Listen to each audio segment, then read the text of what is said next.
Welcome to Two Dots One Car, where we talk about modern fatherhood. My friends, I'm about to bring into the car a new friend of mine. His name is Nouver Cheung. He is a father of two sons, and the interesting thing about Nouver and his wife Donna is that they made the decision to homeschool their eldest son, and I'd love to learn more about that process, what that looks like. He may be the very first guest I've had who's gone through the homeschooling path. And so I'll be picking his brain a little bit about that, but also wanted to get to know him because he and his wife run a very successful marketing agency here in Vancouver. He's usually behind the camera. Now he's going to be in front of the camera. So it's going to be a really interesting experience for him, I hope. But we'll be picking him up really shortly. He's just around the corner. All right, chat soon. Nouver, so great to have you on the show. Welcome to my podcast studio. Super honored. It is a moving podcast studio. We're currently driving. So great to have you on. Love to have you start off with just a snapshot of your family. Number of kids, rough ages. We'll kick it from there. So, been married to my wife since 2011. So, as of recording, we're 2026, so it's been 15 years. And I keep telling people it's this weird combo of short and long. Yeah. Right? It's been a while, but it feels really short as well. I just I can remember like getting married like yesterday type of thing. So yeah, so it's really fun. At the same time, I know we've grown so much from then, so that's been a huge blessing. We got two kiddos. We've got a 10-year-old currently and a 5-year-old. Wow. Yeah, and yeah, the learning keeps going. I've met both the boys and they're just so nice. They're so nice to be around. They can be not nice to be around as well.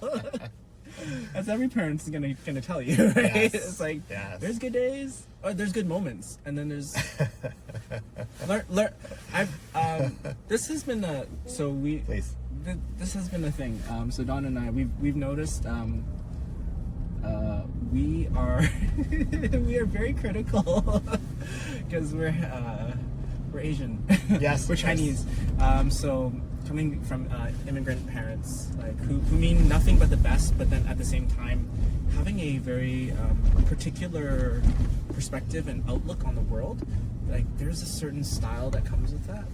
So, and then also like their parents, right? They weren't equipped with what we've got right now, right? So it's not like parenting. That's not even part of the conversation. Right? Not at all. So yeah, we've been working on being kind. So this morning, just as like a quick anecdote, like, this is like just trying to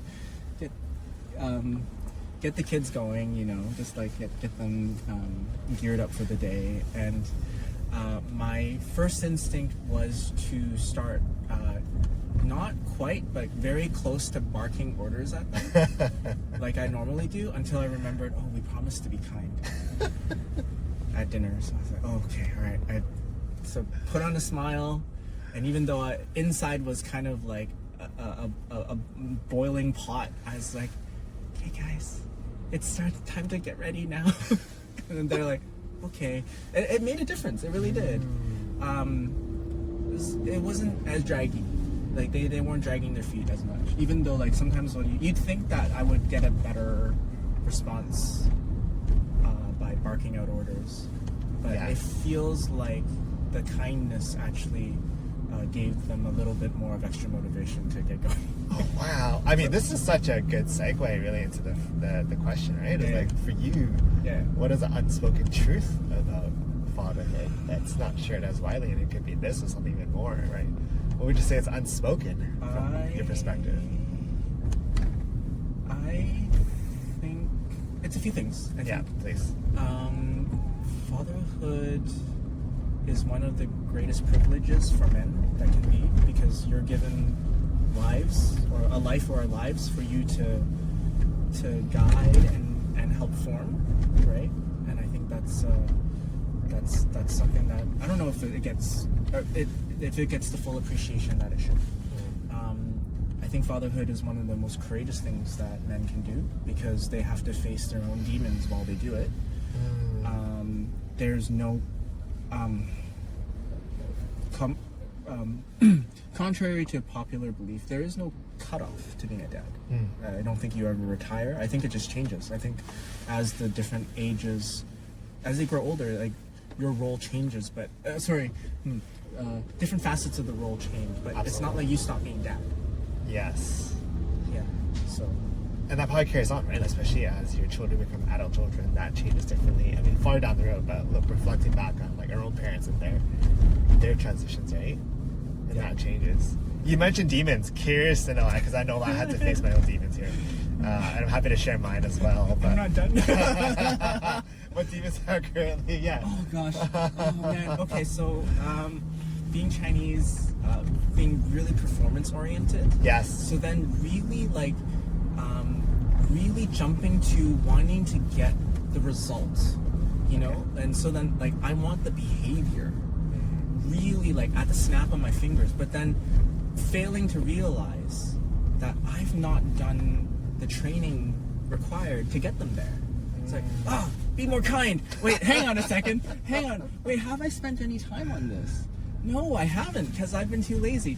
Or I've assumed that like you should just know how to be kind. Yeah. It's like, well, but yeah, maybe or not, right? So then like what does that look like? And then putting in the time and effort to say, hey, all right,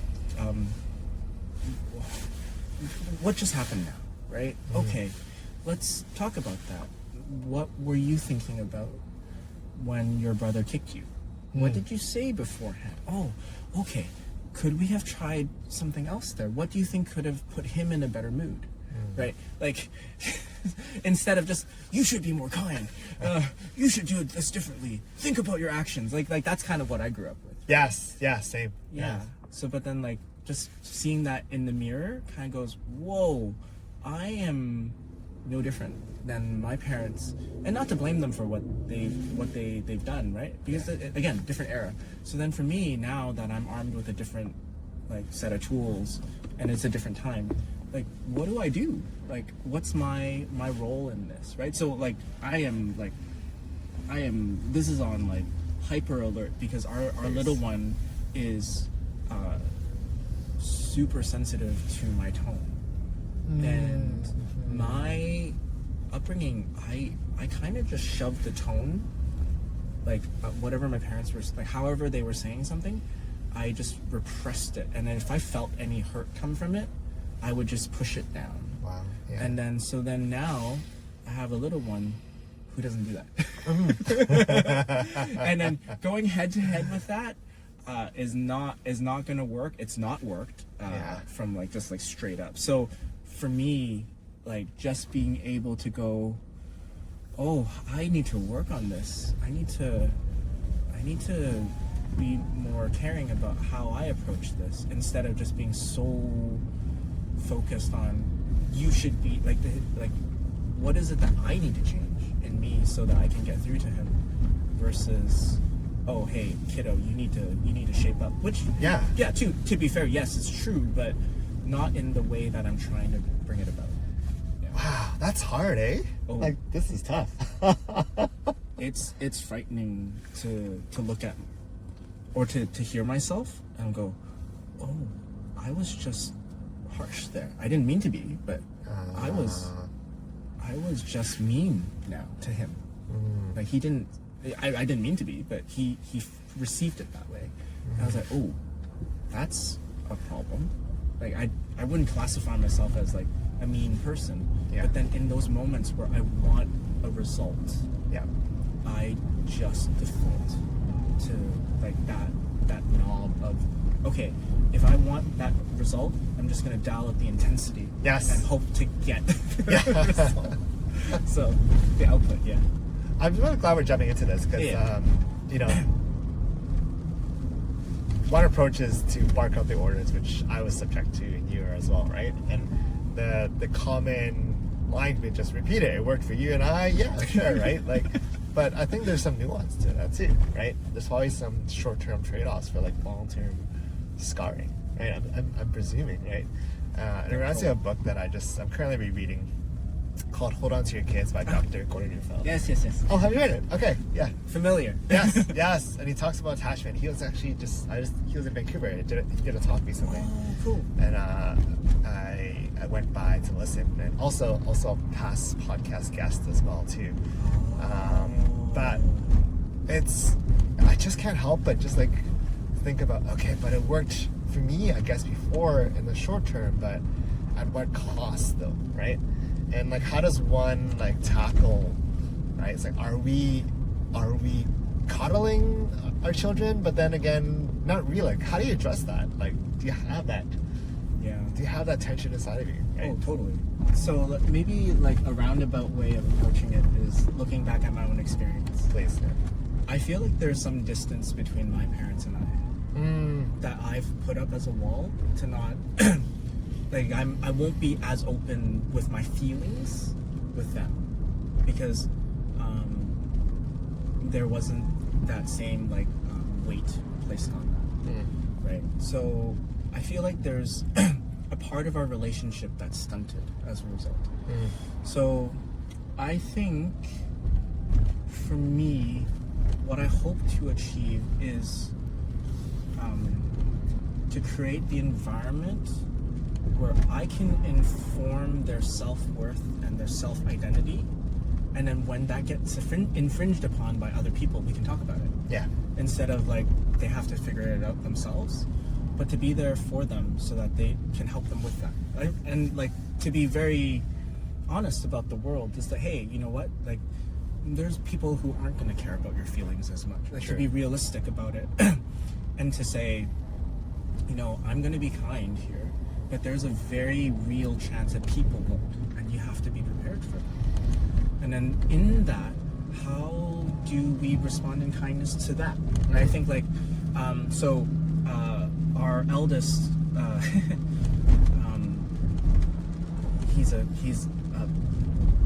people person. Yeah. Right. Yeah. So he didn't know that when people were infringing on his personal space or just being disrespectful to him, he didn't realize that he was just trying to be liked in the midst of that.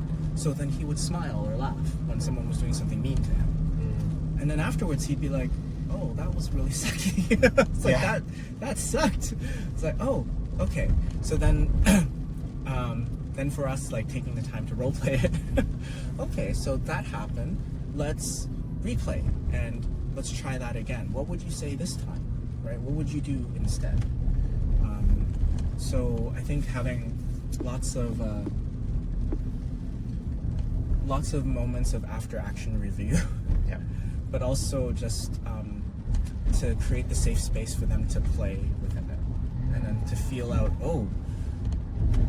I think like reflecting like that's a really great space. Like whenever like so we do training time with our kids. Okay. So then what happens is like we'll bring up a thing, right? So there was a point in time where they just sucked at like getting up from like the first thing in the morning. They just sucked. Yeah. So then we're like, okay, boys, you're gonna get dressed in your jammies right now, and you're gonna go through your entire morning routine with me observing how quickly you can do it.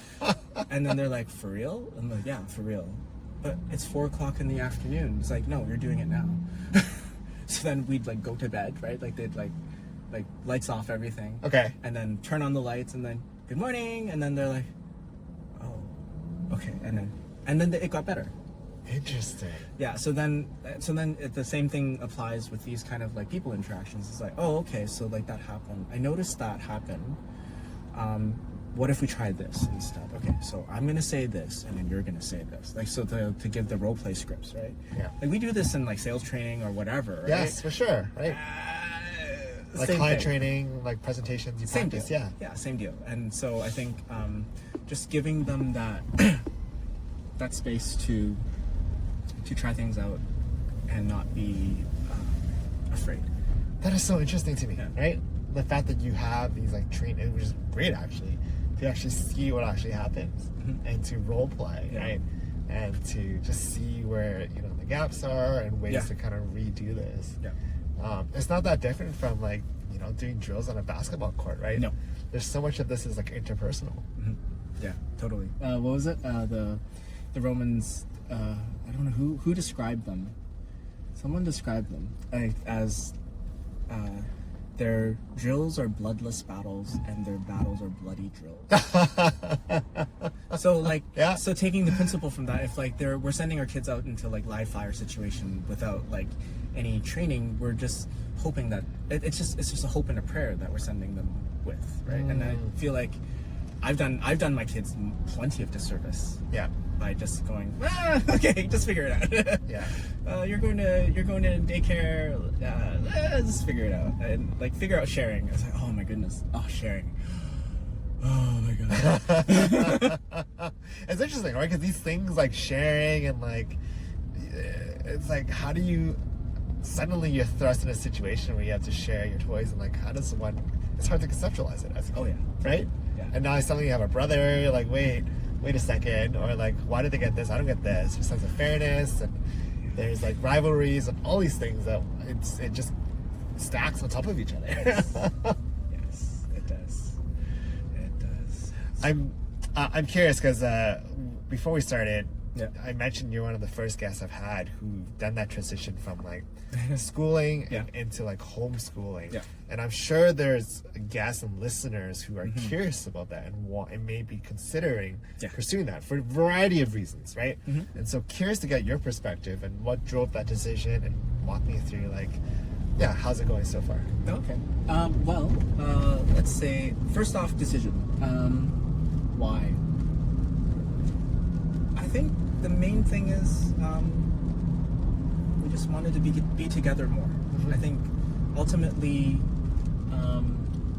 I think many parents can look at themselves and feel like, like, who am I to teach my kids? And I would say you're probably one of the best teachers of your kids. Now, like, it's really different than, like, say 10, maybe 15 years ago. Like, the situation, like, there's so many resources. Yeah. The structure of it is very flexible. So, like, I think that appealed to us. Part of the decision was driven by our eldest's tendencies.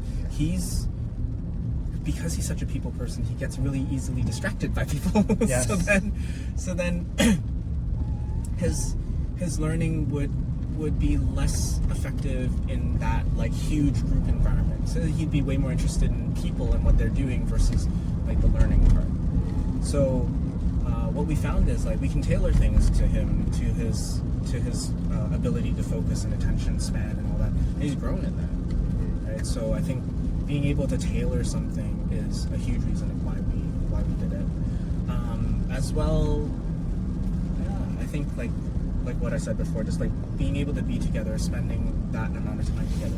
I think this dips more into like the deeper question of what like we see family being. Yes, please, yeah. So I think like we believe like a family is a multi-generational team that has a mission that we're meant to achieve together.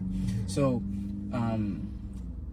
we see our time together as family far more than the 18 years he's under our roof for both our kids, right? Like we hope to create, like we hope to form these men, because that's what they will be, to form these men who are strong, independent, contributing to society, upstanding citizens, but we want to do life together.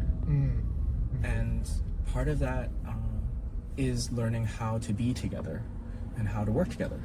So homeschooling allows me to bring my son on the job. It looks a little odd, I'm sure, to people to see a now 10-year-old operate a camera, for instance. Oh, I love it. He's like on the that's like great. he's on the camera. But, Love it. Like so, like he's on the low pressure camera. Like he's not needing to like do crazy stuff. But to take the intimidation factor out of it, for him to look at something that's got like a ton of buttons or the interface looks really complicated, right? That kind of thing, just to take the edge off of that. Yeah. For the both of them. I joke to people that oh, why are your kids so like comfortable in front of the camera? It's like, because I stuck a camera in their face from the moment they were born. Yes. Like we had birth videos and stuff, right? So Yeah.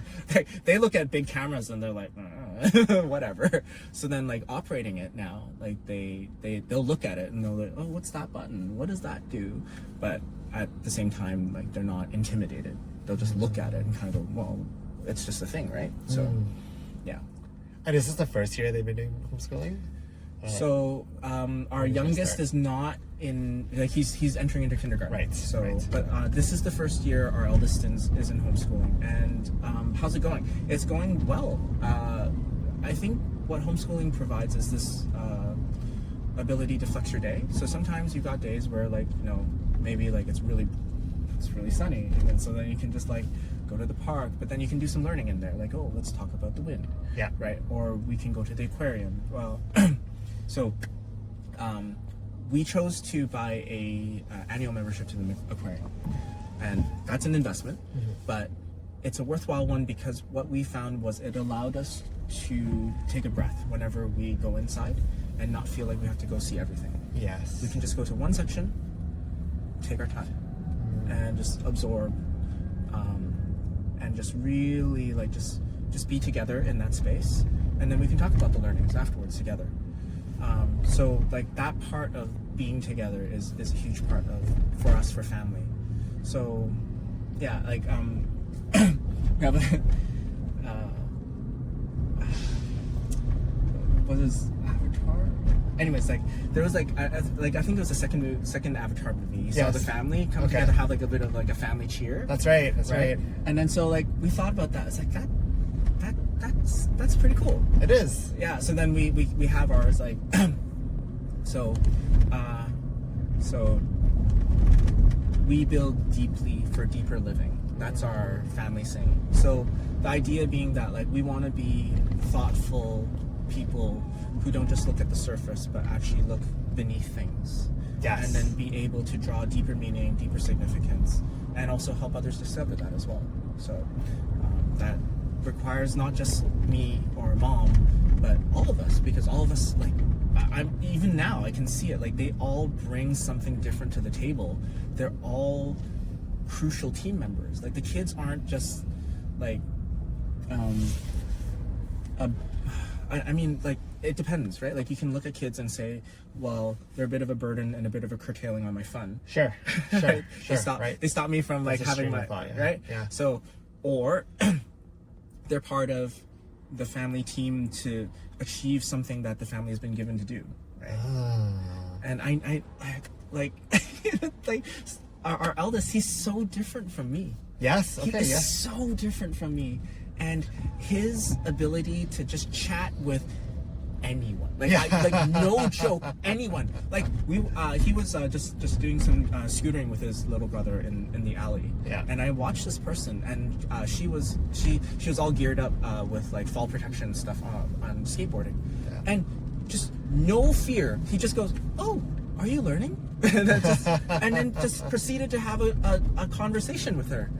Like, so to all the parents who are like or anyone who's questioning like whether or not your kids can socialize, they socialize all day long with you. Yes, that's right.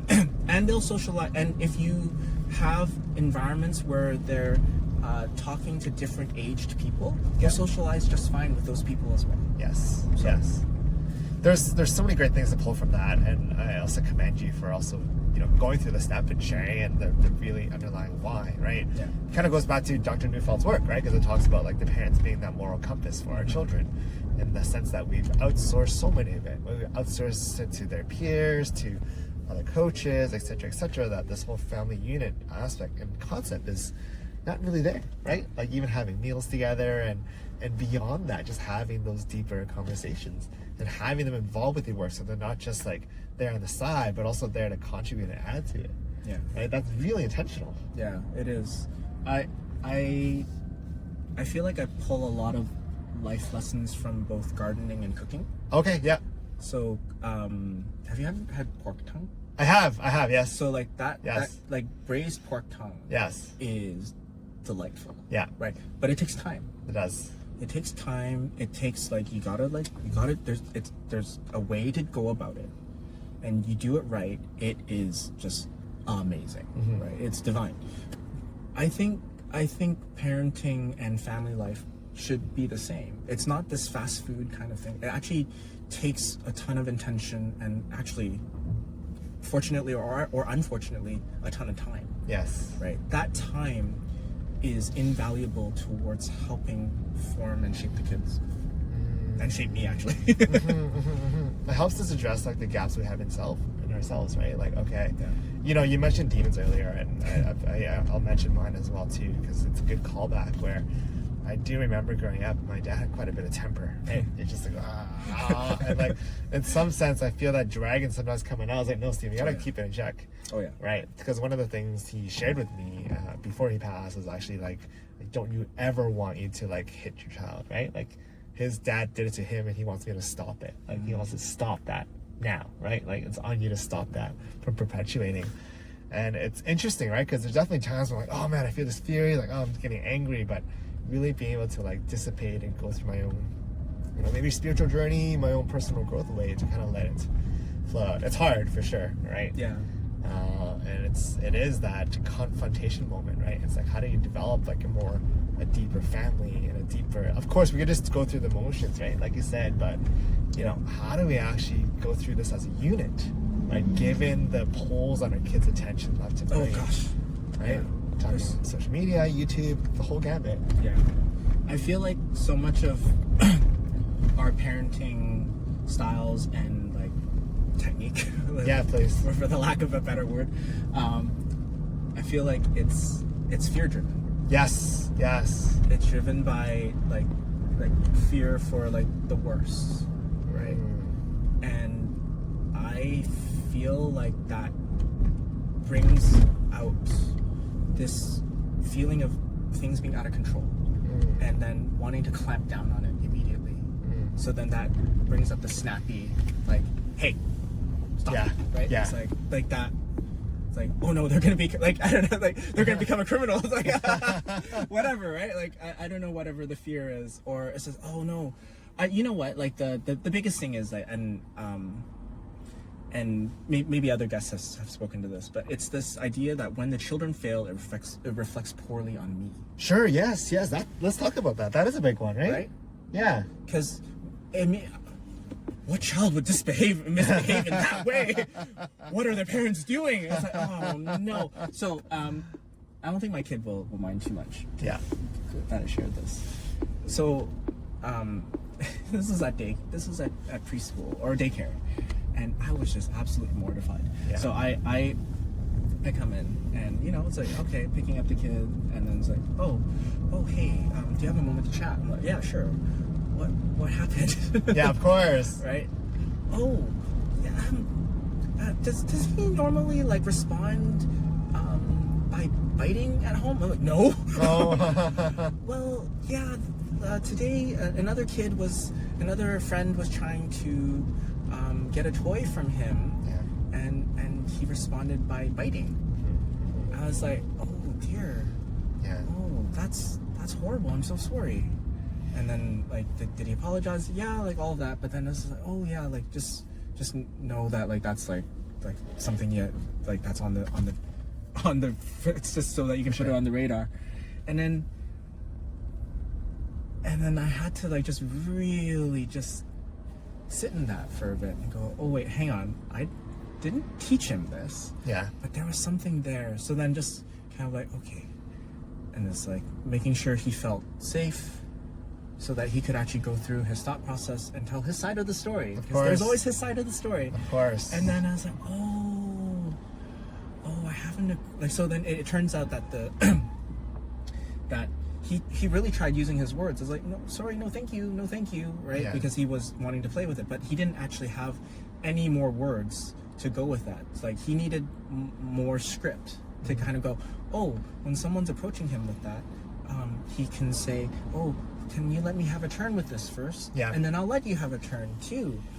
But instead he felt really intruded upon because this friend was younger than him, just kept pressing. Yeah, for sure. So then it's like, oh, wow, okay. I'm learning. So then like that moment I had to kind of go, okay, well, I can't take out my my embarrassment on my child. That's right. Of course what he did wasn't good. That's But right. at the same time, how to help him grow from the incident so that he could not be in fear of those situations, but rather be informed by a deeper thing. So, yeah. I mean, thanks for sharing that story, right? Because I think it's probably super common, right? It's like instinctual thing. Like, okay, you're not getting your time in a bite, right? It's like, it's these things, and like as parents, we help guide that, right? Help be that moral compass, help like shape that. And Yep. you know, there's a lot about, you mentioned about fear, just like fear of judgment, right? You fear like, okay, you know, what are these other parents gonna think and say, right? Of course there's the bad apples here and there, right? But I don't know, given how stressful the world is, like I think it's part of us giving each other grace as well too, right? Like this stuff is part of the learning journey. I know. Oh, Hard to say. Oh goodness, it's just like, I mean, like, and then of course, like, listeners will think, my goodness, you can't plan for everything. No, absolutely not. You no. can't. And I'm not saying that you should, but I'm thinking, I'm like, I think what I'm advocating for is spending just a little more time so that we can give them just, even if it's just one more tool, Yeah. just one more tool, so that they can go out there feeling that sense of confidence of like, you know what, it may not be exactly the scenario, but we talked about this. We talked about something similar. So, yeah. And it's not to say, like, you know, building what you just said there, right? It's not to tell listeners, oh, you must do homeschooling. That's like a different no, choice. no. But it's actually more like, okay, how do we be more intentional with the time, if we can, right? Yeah. With our kids. Of course, it starts with us, right? Man, Nouver, you run your own business. You have client demands left and right. Yep. How do you maintain a sense of clarity and selfness, you know, on top of running a very successful business and homeschooling and beyond, and of course being here with me? Appreciate it. Walk me through this. Gosh, man, I think so much of it has to do with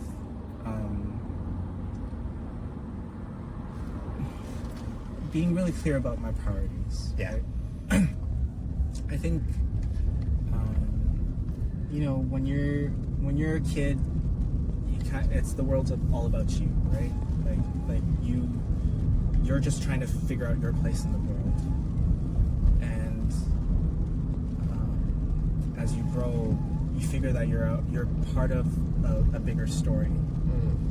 And for me, like, having that clarity about the story that I'm a part of, also like my part to play in it, is huge and helps me understand. So being a dad is kind of like the core part of that. Like being a provider in the family, being the protector, being someone who's going to be that moral compass, that guide, the teacher, that really drives the decisions that we make. Right? So the architecting, like all of it, comes down to Team Cheung. Where are we going to be? Right. So then client demands, like those all become teachable moments for the kids. If I'm like, you know, pushing on a project, Yeah. it's like, hey, do you know what Daddy's doing right now? It's like, oh, you're clicking buttons. It's like, no. Yeah, the computer clicking. No, no. Or it's like, oh, we're interviewing someone. It's like, yeah, but like, you know what? It's because their story has value, right? And then we want to record that so that they can keep that and not forget it and pass it on to other people, right? So like, for us, like, it comes down to like this idea of being really clear about what we're about. Yeah. So then again, like with like being like about deeper living, like for me, it's this being able to help people discover the beauty in life, the beauty in who they are, right? In who they were made to be. And I think for me, like being able to tell stories and being able to record them, having my family be a part of that, is part of achieving that purpose.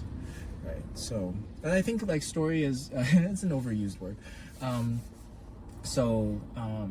it has that possibility of being just a buzzword / trend, right? But then for me, I feel like it all at once serves as an anchor and something that can help set your trajectory for the future, right? So, yeah. Story, I mean, building where you just said that, I mean, story is one of the most powerful tools we have as humans, right? To influence, to guide, to share lessons, and the stuff. And it's so great that you're on the other side of the camera today. Like, Very right? different. It must feel different, right? Very different. Very different. Like, instead of being behind the lens, like you are in front of the lens. I guess we both are in this situation, but to use that as your guiding point is really fascinating. Yeah, story is like this. I think I feel like for families in particular, family stories, those are gold. Yes. Right. Yes. I think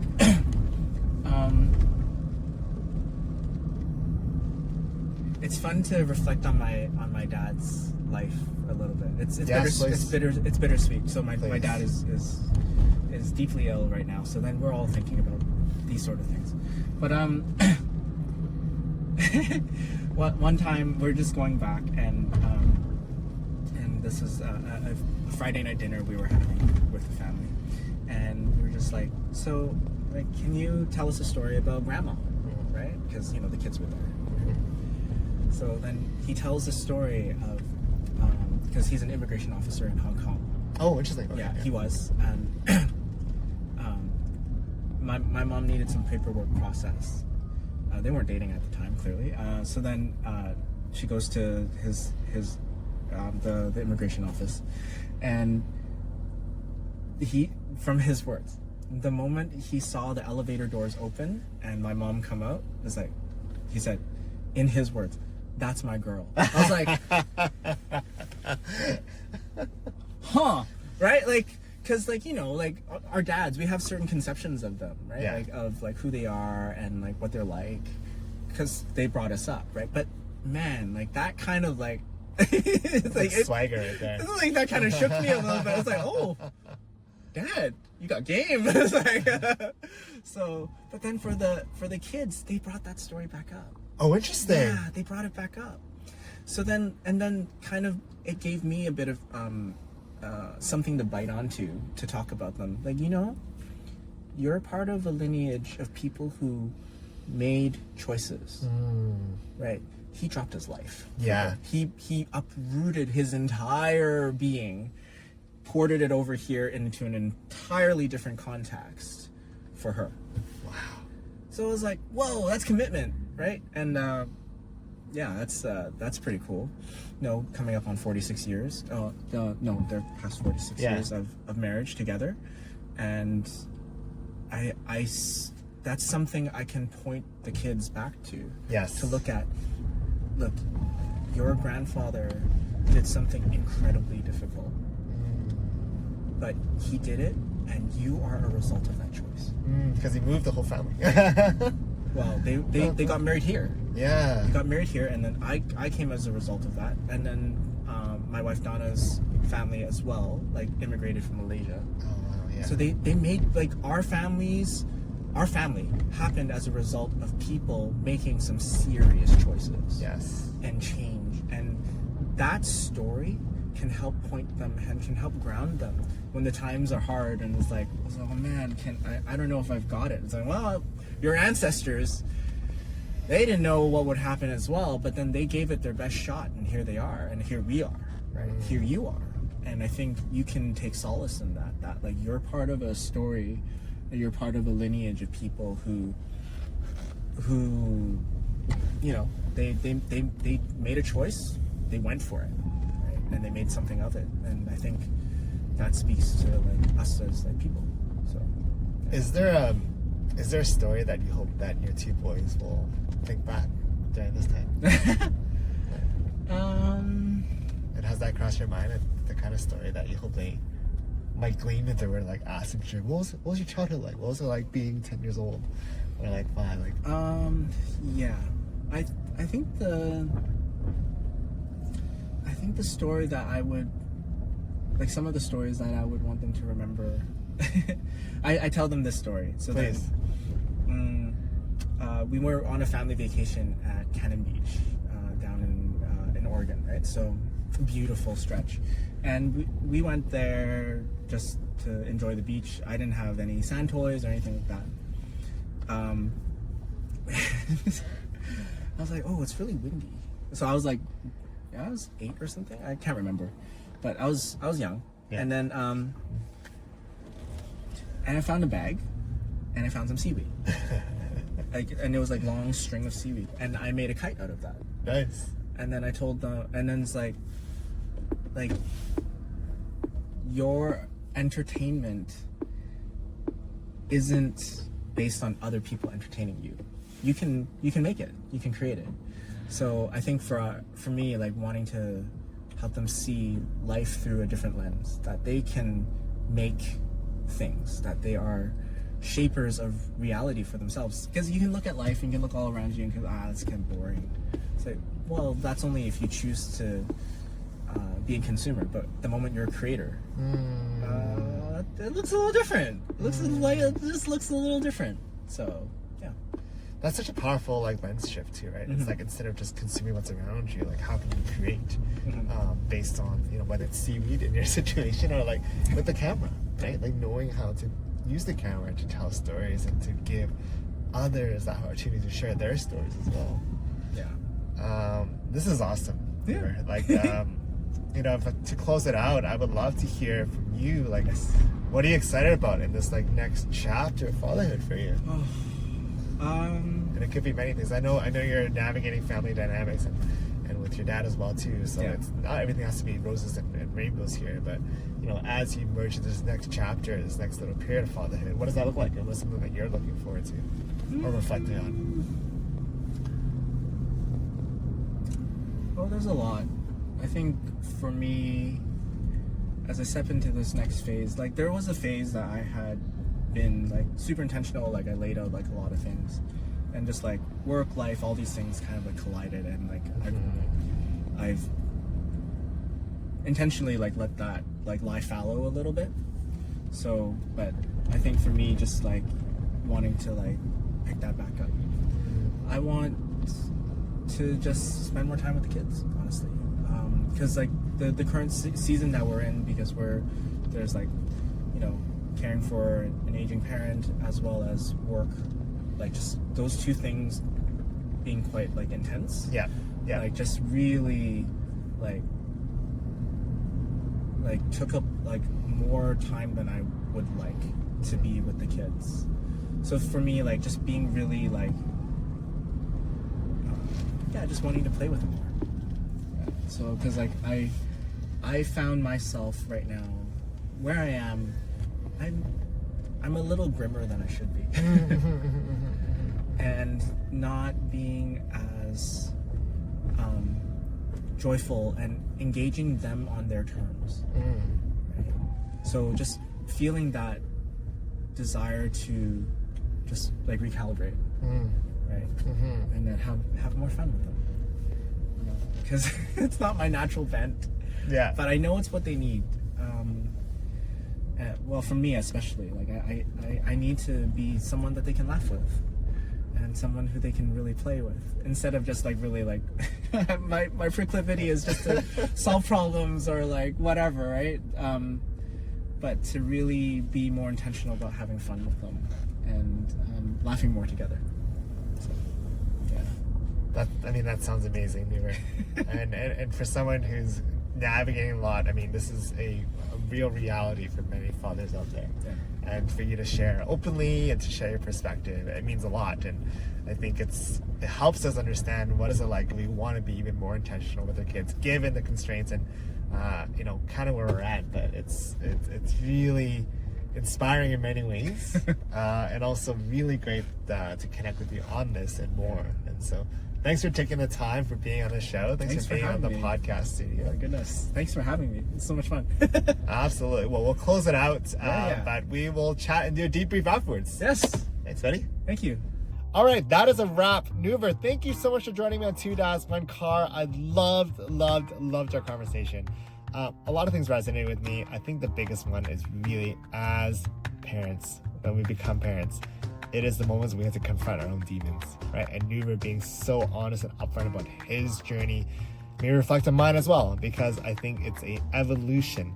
There's things that may have trickled through from the past that we either carry through to our children or we try to find another path. And man, that path is hard. But I think having other dads who are navigating this and sharing their story, it is quite inspiring. And so I truly mean that. And thank you for being on the show, Nouver. And the other one is also understanding like the nuances. If those who decide to go to homeschool and homeschool their kids, what that thought process looks like, because I think it's different depending on a child, and also thinking about the family. The family is that most important unit in our lives, and to really go back into the importance of family and the connection with family and building those attachments with our children.